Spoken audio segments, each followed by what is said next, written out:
জি বাংলাতে আপনাদের সকলকে স্বাগত জানাচ্ছি। রয়েছি আমি শাকিরুল ইসলাম। আজকে উত্তরপ্রদেশে অখিলেশ যাদব এবং রাহুল গান্ধী একসঙ্গে প্রেস কনফারেন্স করলেন। আর প্রেস কনফারেন্সে সেখানে রাহুল গান্ধী বললেন যে 15-20 দিন আগে আমার মনে হয়েছিল বিজেপি সম্ভবত 180টেই আসন পাবে, কিন্তু এখন মনে হচ্ছে বিজেপি 150 অতিক্রম করতে পারবে না। রাহুল গান্ধী কি বলেছেন প্রথমে শোনাবো, তারপর বিস্তারিত আলোচনা করব। बीजेपी को मुझे लग रहा था 15-20 दिन पहले 180 तक जाएंगे, अब मुझे लग रहा है 150 तक जाएंगे। हर स्टेट में हमें रिपोर्ट मिल रही है कि हमारा चुनाव इंप्रूव कर रहा है और अंडर करंट है। जहां तक गठबंधन की बात है, यूपी गठबंधन की बात है, बड़ा पावरफुल गठबंधन है और बहुत अच्छा परफॉर्मेंस होगा हमारा उत्तर प्रदेश में। আপনারা রাহুল গান্ধীর বক্তব্যটা শুনলেন।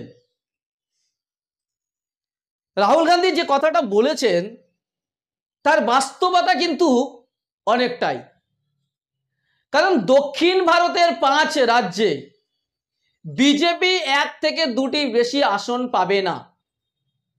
কেরালা, কর্ণাটক, তামিলনাড়ু, তেলেঙ্গানা, হরিয়ানা, এই রাজ্যগুলিতে, এই 5 রাজ্যে বিজেপি কিন্তু মোটেও কোনো ভোট পাবে না। 2-1টি আসন ছাড়া কোনো ভোট পাবে না।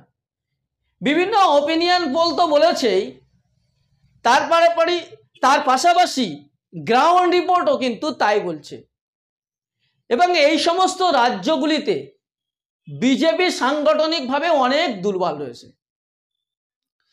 এই 5টা রাজ্যে বিজেপির অবস্থা খুবই খারাপ। পাশাপাশি আপনি যদি দেখেন পাঞ্জাবে কিন্তু বিজেপির অবস্থা খারাপ। দিল্লিতে কংগ্রেস এবং আম আদমি পার্টি তারা জোট করে নিয়েছে, ফলে সেখানেও কোনো আসন পাওয়া বিজেপির পক্ষে মুশকিল হয়ে যাবে। মহারাষ্ট্রে দেখুন, বিধানসভায় হেরেছিল, কিন্তু মহারাষ্ট্রে কি করলো, শিবসেনার শিন্ডে গোষ্ঠীকে কিনলো, শরদ পাওয়ারের পার্টি এনসিপির অজিত পাওয়ারকে কিনলো। তারপরেও বিজেপি স্বস্তিতে নেই, সেই মহারাষ্ট্রেও কিন্তু আসন কমতে চলেছে বিজেপির। আমরা যদি পশ্চিমবঙ্গের ক্ষেত্রে দেখি, এই পশ্চিমবাংলায় বিজেপি 2019 লোকসভা নির্বাচনে 18টি আসন জিতেছিল, এবারে কিন্তু 8 থেকে 10টি আসনে সীমাবদ্ধ হবে।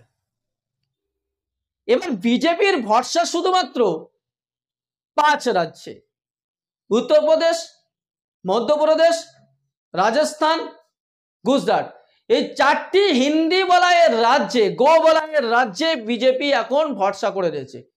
এই 4টি রাজ্যে তারা কি হবে, কি ফল করবে তার উপরে নির্ভর করছে। কিন্তু উত্তরপ্রদেশে যে চিত্রটা হতে চলেছে, আজকে অখিলেশ যাদব বললেন যে 2014-তে উত্তরপ্রদেশের মানুষ তাকে স্বাগত করেছিল, স্বাগত জানিয়েছিল, 2024-এ ধুমধাম করে আবার তাকে বিদায় দেবে। ফলে উত্তরপ্রদেশে কিন্তু এবার কংগ্রেস এবং অখিলেশ যাদব যৌথভাবে বিজেপির বিরুদ্ধে কিন্তু কঠিন লড়াই দেবেন। রাজস্থানে কংগ্রেস সেখানে বিরোধী দল, তাহলে সেখানে কিন্তু ফাইটিংটাও হবে।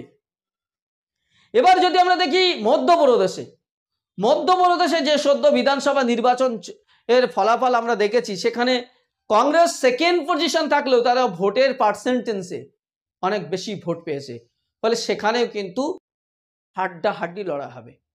এবার থাকলো আপনার গুজরাটে আম আদমি পার্টি এবং কংগ্রেস তারা কিন্তু যৌথভাবে লড়ছে এবং সেখানে বিজেপির সঙ্গে হাড্ডাহাড্ডি লড়াই দিচ্ছে।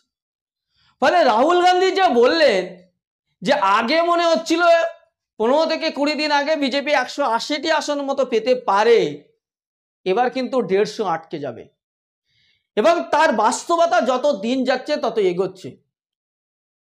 রাহুল গান্ধী আগেও বলেছিলেন যে বিজেপি 180 আসনের বেশি পাবে না যদি ম্যাচ ফিক্সিং না করে, অর্থাৎ ইভিএম যদি কারচুপি না করতে পারে, তাহলে বিজেপি কিন্তু 180 সিট অতিক্রম করতে পারবে না। বিজেপির পরাজয় 2024 লোকসভা নির্বাচনে কিন্তু নিশ্চিত হচ্ছে, এমনটি মনে করছেন বিরোধী নেতারা। এমন ধরনের নানা তথ্য পেতে আমাদের ইউটিউব চ্যানেলটি সাবস্ক্রাইব করুন, আর যদি ভিডিওটি ফেসবুকে দেখে থাকেন তাহলে ফেসবুক পেজটি ফলো করুন। সকলে ভালো থাকবেন, সুস্থ থাকবেন, ধন্যবাদ।